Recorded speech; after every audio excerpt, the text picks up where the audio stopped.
നമസ്കാരം. T20 പിന്നാലെ ഇംഗ്ലണ്ടുമായുള്ള ഏകദിന പരമ്പരയും സ്വന്തമാക്കുകയെന്ന ലക്ഷ്യത്തോടെയാണ് ഞായറാഴ്ച കട്ടക്കിൽ നടക്കാനിരിക്കുന്ന രണ്ടാം അംഗത്തിന് ഇന്ത്യ കച്ചമുറുക്കുക. ബരാബതി സ്റ്റേഡിയത്തിൽ പകലും രാത്രിയുമായിട്ടാണ് അടുത്ത മത്സരം നടക്കാനിരിക്കുന്നത്. നാഗ്പൂരിലെ ആദ്യ മത്സരത്തിൽ 4 ആധികാര വിജയമാണ് ഇന്ത്യ ആഘോഷിച്ചത്.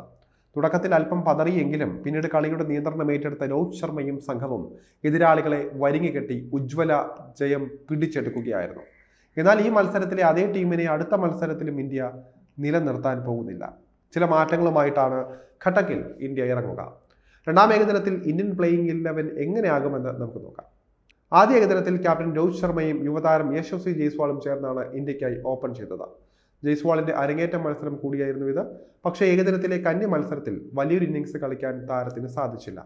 22 പന്തിൽ 3 4 അടക്കം 15 റൺസ് എടുത്ത താരം മടങ്ങുകയായിരുന്നു. പരിക്ക് കാരണം വിരാട് കോഹ്ലിക്ക് പുറത്തിരിക്കേണ്ടി വന്നതാണ് ഈ മത്സരത്തിൽ ജയ്സ്വാളിനെയും 11ലേക്ക് കൊണ്ടുവരാൻ ഇന്ത്യയെ സഹായിച്ചത്. കോഹ്ലിയുടെ അഭാവത്തിൽ അദ്ദേഹത്തിന്റെ സ്ഥിരം പൊസിഷനായ 3-ാം നമ്പറിലേക്ക് ശുഭ്മാൻ ഗില്ല് മാറുകയും ചെയ്തു. ഓപ്പണിംഗിൽ നിന്ന് മുന്നിലെത്തിയപ്പോഴും ഗില്ല് നിരാശപ്പെടുത്തിയില്ല. 87 റൺസുമായി ടോപ്പ് സ്കോററായ അദ്ദേഹം പ്ലെയർ ഓഫ് ദ മാച്ച് ആവുകയും ചെയ്തു. എന്നാൽ കോഹ്ലി അടുത്ത മത്സരത്തിൽ തിരിച്ചെത്തിയാൽ ഗില്ലിന് 3-ാം നമ്പർ ഒഴിഞ്ഞു കൊടുക്കേണ്ടതായി വരും. ജയ്സ്വാളിന് പകരം തിരികെ ഓപ്പണിംഗിലേക്ക് ഗില്ല് മടങ്ങിയെത്തും. ഏകദിനത്തിൽ ഇന്ത്യയുടെ ഫസ്റ്റ് ചോയ്സ് ഓപ്പണർമാരും രോഹിത് ഗില്ല് ജോഡി തന്നെയാണ്.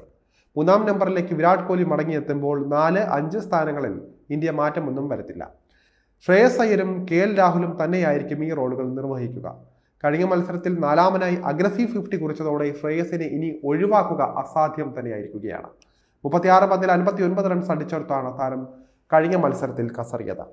രാഹുൽ തന്നെയായിരിക്കും രണ്ടാം ഏകദിനത്തിലും ഇന്ത്യക്ക് വേണ്ടി വിക്കറ്റ് കാക്കുന്നത്. ഇതോടെ ഋഷഭ് പന്തിന് ഒരിക്കൽ കൂടി പുറത്തിരിക്കേണ്ടതായി വരും. അവസാന മത്സരത്തിൽ മാത്രമേ ഋഷഭിനെ ഇന്ത്യ പരീക്ഷിക്കാനിടയുള്ളൂ. രാഹുലിന് ശേഷം 6 മുതൽ 8 വരെ സ്ഥാനങ്ങളിൽ ഓൾറൗണ്ടർമാരുടെ ഊഴമായിരിക്കും. ഹാർദിക് പാണ്ഡ്യയ്ക്കൊപ്പം രവീന്ദ്ര ജഡേജ, അക്ഷർ പട്ടേൽ എന്നിവരായിരിക്കും ഈ മറ്റ് ഓൾറൗണ്ടർമാർ. ബൗളിംഗ് നിരയിൽ ഇന്ത്യ ചില പ്രധാനപ്പെട്ട അഴിച്ചുപണികൾ നടത്താൻ സാധ്യതയുണ്ട് എന്നാണ് പറയപ്പെടുന്നത്. രണ്ടാം ഏകദിനത്തിൽ കുൽദീപ് യാദവ് ആയിരുന്നു കഴിഞ്ഞ കളിയിൽ ടീമിലെ ഏക സ്പെഷ്യലിസ്റ്റ് സ്പിന്നർ. പക്ഷെ കാര്യമായ ഇമ്പാക്റ്റ് ഉണ്ടാക്കാൻ സാധിച്ചില്ല. 9.4 ഓവറിൽ 53 റൺസിന് 1 വിക്കറ്റ് മാത്രമേ ഇദ്ദേഹത്തിന് വീഴ്ത്താൻ സാധിച്ചുള്ളൂ. കുൽദീപിന് പകരം വരുൺ ചക്രവർത്തി അടുത്ത മത്സരത്തിൽ ഇന്ത്യക്കായി അരങ്ങേറിയേക്കും. കഴിഞ്ഞ T20 പരമ്പരയിൽ 14 വിക്കറ്റുകൾ പിഴുത താരമാണ് വരുൺ. പേസ് നിരയിലും ഇന്ത്യ ഒരു മാറ്റം വരുത്തിയേക്കും. ഹർഷിത് റാണയ്ക്ക് പകരം ഹർദീപ് സിംഗിനെ ടീമിലേക്ക് തിരിച്ചു വിളിക്കാനായി ശ്രമിക്കുന്നുണ്ട് ഇന്ത്യ. മുഹമ്മദ് ഷമി ആയിരിക്കും മറ്റൊരു ഫാസ്റ്റ് ബോളർ. എന്തായാലും വലിയ മാറ്റങ്ങളോടെ തന്നെ ഇന്ത്യയെ രണ്ടാം ഏകദിനത്തിൽ നമുക്ക് കാണാൻ സാധിക്കും.